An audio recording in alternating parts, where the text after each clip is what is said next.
17 तारखेला फक्त भगवा हीच हिडिंग या ठिकाणी असेल. लोकांची जी कामं करत गेलो आहे त्यामध्ये कुठली प्रतिष्ठा किंवा कुठला स्वार्थ किंवा कोणाची ईर्ष्या हे बघून आम्ही ह्या ठिकाणी केलेलो नाही. ज्यांना आम्ही 20-20 वर्ष ह्या ठिकाणी मताधिक्य दिले, 2-2 वेळा आमदार केले, मंत्री त्या जोरावरती झालेत, त्या लोकांनी आमच्याकडे जे दुर्लक्ष केले, प्रभाकडे दुर्लक्ष केले, त्या वृत्तीच्या विरोधात आमची ही लढाई असते. म्हणजे कोल्हापूर जिल्ह्यातील नेत्यांची ही एका बाजूला आणि एका बाजूला फक्त राजकारण करणारं व्यक्ती असा हा विषय आहे. आता माझा हा त्यांना प्रश्न आहे की गेली 15 वर्ष महापालिकेत सत्ता कोणाची होती? तुमचीच होती. मग आजपर्यंत तुम्ही का केलं नाही? टाईल आहे, कुठली तरी एक टॅग लाईन आणायची आणि त्यावर मतदारांना तिची भुरळ पडेल अशा पद्धतीचा प्रचार करायची त्यांची पद्धत आहे. हे कुठलीही गोष्ट ते करू शकत नाही. विकास निधी विशेष प्रयत्न करून आणणे यासाठी त्यांनी 20 वर्षात काहीही केले नाही आणि ह्याचा मी साक्षीदार आहे. निवडणुकीचा शेवटचा टप्पा चालू आहे. अगदी काही तास शिल्लक राहिलेले. कशा पद्धतीचा प्रतिसाद तुम्हाला प्रभागांमध्ये जाणून येतोय? अतिशय उत्तम प्रतिसाद आहे. या ठिकाणी तुम्ही आता बघायला लागला आहे त्यासमोर अतिशय उत्साहानं सर्व तरुण मंडळी असेल, सर्व ज्येष्ठ नागरिक असतील, आमच्या माता भगिनी असतील, या अतिशय उत्साहाने या ठिकाणी काम करायला लागलेत. आणि माझ्या आजपर्यंतच्या 25 वर्षाच्या कारकिर्दीमध्ये बघतोय की उत्साह हा वाढतच चालला आहे आणि हा उत्साह ह्या वेळेला तर शिगेला पोचला आहे. शार्ंगधर देशमुखांसाठी ही निवडणूक प्रतिष्ठेची आहे की अस्तित्वाची आहे? नाही, आजपर्यंत आम्ही निवडणूक जिंकणे हे मान्य आहे. खरं लोकांची जी कामं करत गेलो आहे त्यामध्ये कुठली प्रतिष्ठा किंवा कुठला स्वार्थ किंवा कोणाची ईर्ष्या हे बघून आम्ही ह्या ठिकाणी केलेलं नाही. हे नक्कीच ह्यावेळेला मी एवढं सांगेन की एका वृत्तीशी आमची सर्व परिसराची लढाई आहे. ज्यांना आम्ही 20-20 वर्ष ह्या ठिकाणी मताधिक्य दिले, 2-2 वेळा आमदार केले, मंत्री त्या जोरावरती झालेत, त्या लोकांनी आमच्याकडे जे दुर्लक्ष केले, प्रभाकडे दुर्लक्ष केले, विकास कामांच्या बाबतीत लोकांकडे दुर्लक्ष केले, सार्वजनिक त्यांच्या समस्या ज्यावेळेला लोकांना सांगायला जातील त्यावेळेला त्यांच्याकडे दुर्लक्ष केले, त्या वृत्तीच्या विरोधात आमची ही लढाई असते. तुम्ही सातत्यानं आपल्या प्रचार फेरींमध्ये सांगताय की उपमुख्यमंत्री एकनाथ शिंदे यांचं विशेष प्रकारे कोल्हापूरवरती प्रेम आहे. का त्याच्यामागची? हे आजपर्यंतचा तुम्ही कोल्हापूर जिल्ह्याचा जरी इतिहास बघितला असेल तर कोल्हापूर जिल्ह्यानं शिवसेनेला भरभरून दिलेला आहे.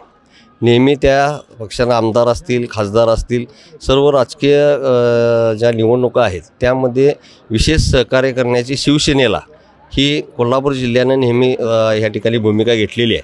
त्यामुळं त्यांनीही त्याची कुठं तर परतफेड असं म्हणा किंवा त्यांच्या मनात ती कोल्हापूरबद्दल प्रेम आहे, अंबाबाईबद्दल त्यांची आस्था आहे, तर त्या प्रेमापोटी, त्या आस्थेपोटी ती लोकांच्यासाठी नेहमी जेवढं करता येईल तेवढं या ठिकाणी कोल्हापूर जिल्ह्यासाठी ते करत असतात. उपनगरामध्ये लोकसंख्या वाढत चाललेली आहे, परंतु त्या मानानं जो विकास व्हायला पाहिजे तो मर्यादित स्वरूपात राहिलेला आहे. तर आपल्या अजेंड्यावरती उपनगरांसाठी काय असणार आहे?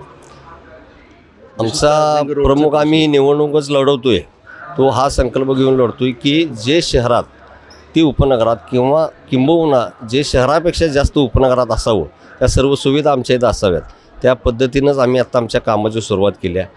हा उपनगरातले प्रभाग असतील हे आकारमानानं शहरी प्रभागांच्या दुप्पट तिप्पट मोठे असतात. त्यामुळं काम करायला या ठिकाणी निधीच्या माध्यमातून येणारा निधीची अडचण या ठिकाणी पूर्वी होत होती.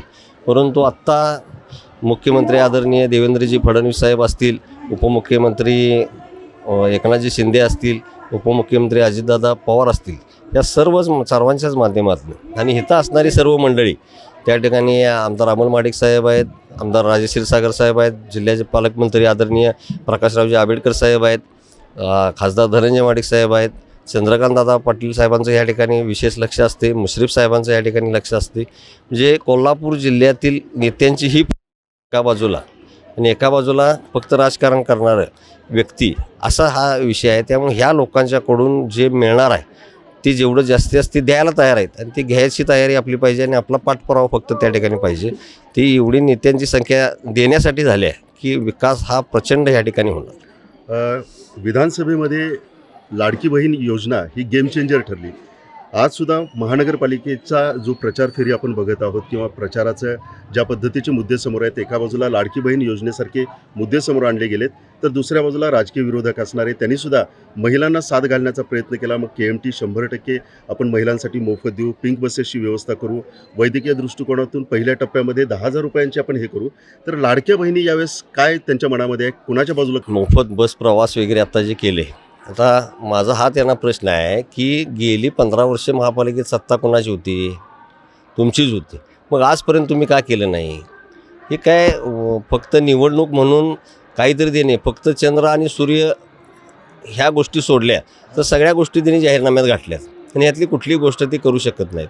नेहमीची स्टाईल आहे, कुठली तरी एक टॅगलाईन आणायची आणि त्यावर मतदारांना तिची भुरळ पडेल अशा पद्धतीचा प्रचार करायची त्यांची पद्धत आहे.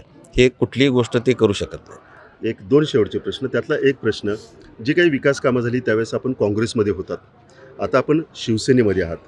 मग काँग्रेसच्या काळामध्ये इकडची सगळी विकास कामं झालीत, आता शिवसेनेमधून तुम्ही सामोरं जात असताना कशा पद्धतीनं तुम्ही लोकांना आवाहन करतात, कशा पद्धतीनं तुम्ही तुमची भूमिका त्यांच्यासमोर मांडतात? कुठल्याही कामाचं उद्घाटन करत असताना आपण ज्या नेत्याबरोबर काम करतो त्या नेत्याला घेऊन करणे हे आपलं कर्तव्य आहे. म्हणून आम्ही आजपर्यंत ते आमदार असतील, मंत्री असतील, त्यांना घेऊन या ठिकाणी कामाचे उद्घाटन करत होतो. परंतु मी ठामपणे आणि जाहीरपणे सांगतो आहे की ह्या ठिकाणी जी उपनगरांमध्ये कामं झालेली आहेत त्यामधली 2% पण कामं त्यांच्या आमदार फंडातून नाहीत किंवा त्यांच्या निधीतून नाहीत. ही आम्ही आमच्या प्रयत्नातून आणलेली, महापालिकेतून असतील किंवा राज्य शासनाच्या माध्यमातून आमच्या प्रयत्नातून जे आणलेत. आता तुम्हाला मागचं 20 वर्षाचं सांगण्यापेक्षा गेल्या आता या 5 वर्षातला विषय असेल किंवा आत्ता ह्या गेल्या 2 महिन्यातला विषय असेल. गेल्या 5 वर्षामध्ये महापालिकेमध्ये प्रशासक होतं, त्यावेळेला त्या ठिकाणी महापालिकेतनं निधी मिळणे हा पूर्णपणे बंद झाला होता.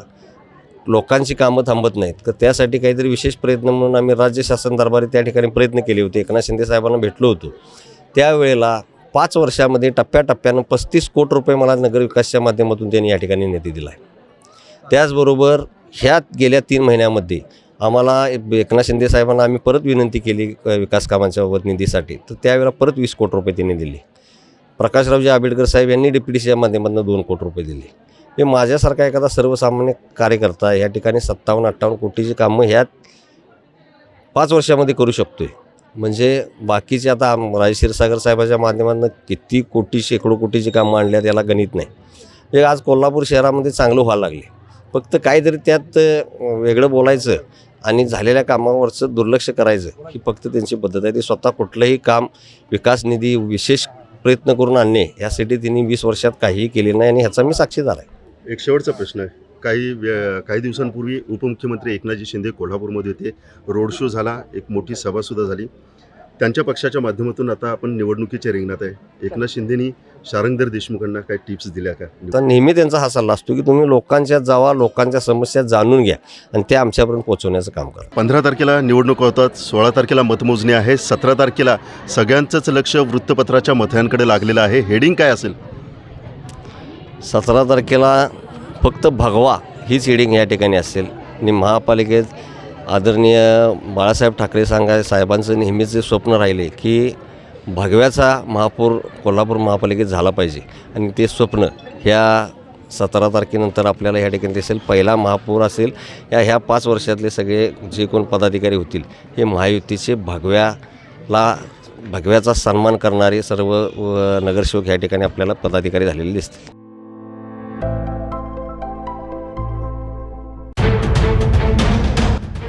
राजकारणातला किंग मेकर, सत्तेच्या सारी पटलावरील वोट कटर, बाजी पलटवणारा गेम चेंजर. पण अखेर या महापालिकेत कोण ठरणार धुरंधर?